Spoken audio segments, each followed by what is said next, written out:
হঠাৎ করে এটা দেখে অনেকে ভাবতে পারে এটা আবার কি, এই হুন্ডার ড্রাইভাররা ভাই দেখছেন দেখছেন কি করছে, এরকম বাজে দেয় বাসের তলে ঠুস করে। আমার সেজু ভাইয়ের জন্য যে সানগ্লাস, সে সানগ্লাসটা মানে ঠিক করতেছি, নতুন দৃশ্য বিকালবেলা সূর্য যখন অস্ত যায়। করে এটা দেখে অনেকে ভাবতে পারে এটা আবার কি, না ভাই এটা আসলে অন্য কিছু না, এটা হচ্ছে ফটোকপি মেশিন।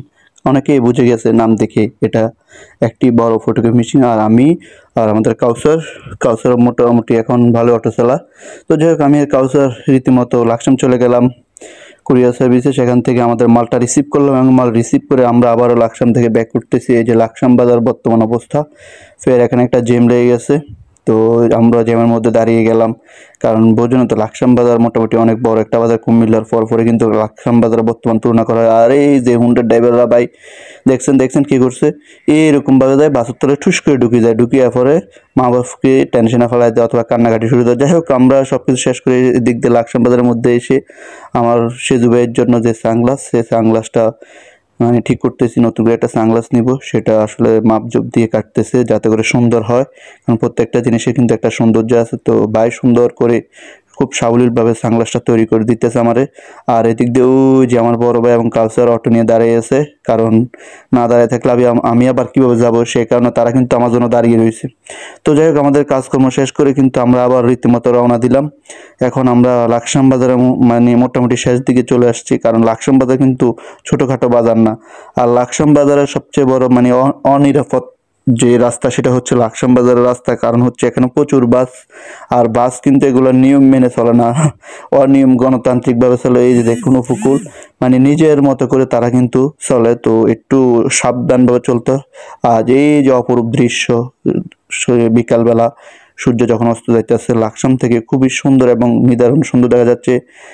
আসলে গ্রামে যারা থাকে কুমিল্লা, তারাও মানে বোঝে যে কীভাবে কখন কীভাবে চলতে হয়, কখন কীভাবে থাকতে হয়, সব কিছু তারা মোটামুটি আলহামদুলিল্লাহ ভালোই বোঝে। তো যাই হোক, এই যে আমাকে দেখা যাচ্ছে গ্লাসের মধ্যে দেখুন, আসলে লাকসাম বাজার আমি যাইতে যেতে কাসুরকে বললাম আমার একটু দেখে গ্লাসের মধ্যে, কিন্তু তোমার গ্লাসটা খুবই অপরিষ্কার। কাসুরকে বললাম, কাসুর বললো ঠিক আছে ভাই, আমরা গ্লাস পরিষ্কার করে নিব। আর আমি বেশিরভাগ এটাকে বলি খাম্বা সড়ক, মানে লাকসাম বাজারের এই রোডের সাথে মানে বিদ্যুতের যে বল্লি বলা হয় বা খাম্বা বলা হয়, সেই খাম্বার অভাব নেই, কারণ একসাথে অনেক লম্বা খাম্বা। তো লাকসাম আর নোয়াখালী, কুমিল্লা টু নোয়াখালীর রাস্তা, এটা কিন্তু পুরো কাজ শেষ হয় না এখনো। মানে কোনো জায়গা দিয়ে কাজ 4 লেন, কোনো জায়গা দিয়ে 2 লেন, মানে 1/1, আবার কোনো জায়গা দিয়ে ডাইরেক্ট 1/1। তো যাই হোক, লাকসামের রাস্তা মোটামুটি এখন নিত্য নতুন রাস্তা। আর এটা কিন্তু গতিদানব রাস্তার, কারণ গাড়ি যতগুলো আছে সবগুলো কিন্তু বড় সড়ো গাড়ি, ছোট গাড়ি খুবই কম দেখা যায়, কারণ বাস পর্যাপ্ত পরিমাণ বাস তাদের নোয়াখালীর। তো এই রাস্তাটা মোটামুটি 4 লেনে হলে ভালো, কারণ মানুষ চলতে পারবে নির্দ্বিধায়, কারণ না হলে একটু আতঙ্কেই থাকে, কারণ গাড়ি কিন্তু ছোট বা আস্তে কোনোভাবে চলে না, মানে জোরে চলার তো চেষ্টাই করে, আস্তে চলার কোনোভাবে চেষ্টা করে না, কারণ তারা মনে করে পুরোটাই 4 লেন, কিন্তু না, মানে ছোটোখাটো সব কিছু মিলে দিলে চলতে হবে। আর এমনি বিকেলবেলা ছেলেরা খেলতেছে। তো যাই হোক, আমরা আস্তে আস্তে আমাদের লাকসাম বাজার পার হয়ে বড় টরি শেষ করে আমরা এখন বাগমারার দিকে রওনা হয়েছি। আর শেষ মুহূর্তে আপনাদেরকে আবার একটু দেখাচ্ছি, সূর্য অস্ত যাইতেছে এই বিকালবেলা বা সন্ধ্যাবেলা, খুবই সুন্দর এবং চমৎকার দেখা যাইতেছে। তো আপনারা পুরো ভিডিও দেখলে অবশ্যই বুঝতে পারবেন, সবাই দেখতে থাকুন।